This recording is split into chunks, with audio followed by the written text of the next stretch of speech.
வளையாடி முடிச்சு Erode Farooq mobile shop வச்சிருக்கிற ஃபாரூக் வீட்டுக்கு பாருங்க.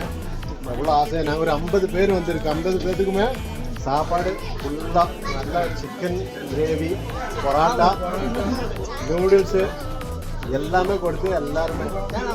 நம்ம பையன் எங்கே போயிட்டா? பையனை கண்டிப்பாக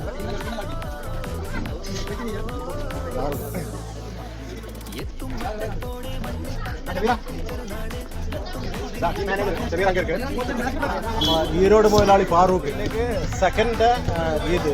ஆனால் இன்னைக்கு தான் எங்களுக்கு முக்கியமான ஈது மாதிரி இருக்கு. எல்லா ஃப்ரெண்ட்ஸும் சேர்ந்து கிரிக்கெட் விளையாடி ஜெயிச்சுட்டு எங்களுக்கு எல்லாமே ட்ரீட் கொடுத்த Farooq mobile shop, Erode mobile shop வச்சிருக்கு. எல்லாரும் அப்ரிஷியேட் பண்ணுறேன். ரொம்ப நல்ல பையன். போயிட்டாரா? டாடா டாடா பாய்.